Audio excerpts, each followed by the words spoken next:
A second case of the novel coronavirus has been confirmed.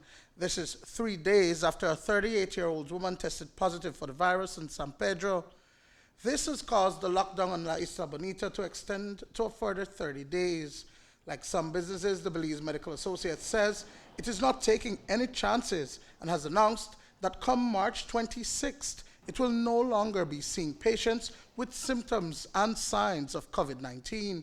Using the ministry guidelines, they had asked that we provide 2 separate waiting rooms.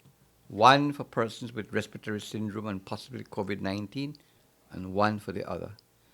Our layout here at Belize Medical Associate does not allow for it. We have one common waiting room. We tried all kind of scenarios of what we would do to separate them, put a tent outside, and nothing has worked. And so we came to the decision that we can only attend to one population. It's either the COVID-19 or the non-COVID-19. And so because of the layout we have here, we went and we decided that we're going to not see the people with respiratory syndromes. According to Dr. Marcelo Coy, since January as the virus began spreading outside of China, the private health facility put in place certain measures to protect its staff and patients.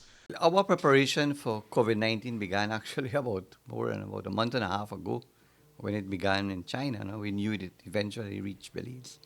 And so we have been doing things in stages. Like up to yesterday, we have a protocol, as you saw, when people come in, we ask them, do you have a cough or a cold or fever? And if they have, we give them a mask and we put them in a separate room behind me, which we have cleared out.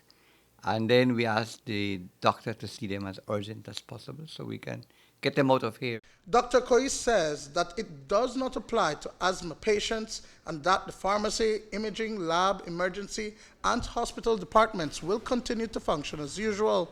The institution, however, will not be accepting those suspect cases that satisfy the COVID-19 factors defined by the Ministry of Health.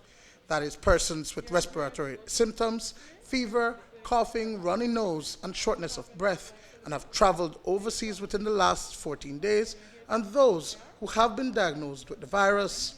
The hospital might, however, take on emergency services from the KHMH. Healthcare has to be provided. We are providing it. And also the reason we decided on Thursday, because the ministry had said they was going to open up Patria White as a respiratory clinic. So we're not saying we just don't want to see you, but now, you go there for your problems. In terms of, we have said, and we have spoken about it, and we have put in our press release, that at the appropriate time, we are willing to work with patients that Calvish may not be able, I wouldn't say not be able, if they're full with COVID-19 patients that they may need help, that we may do their deliveries, we may do their cesareans, we may do their appendix, we don't know. But at that appropriate time, we will speak about that, no? But is the measure taken to protect the institution's bottom line? After all, it is a private medical facility. It's a business. So is that what is happening, that you're trying to protect your bottom line? No.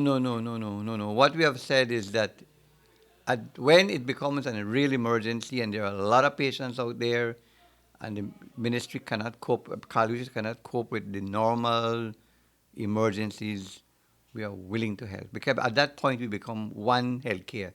That's when the business part goes out. We are here just basically to provide healthcare to the Belizean community. I don't think we have reached that stage.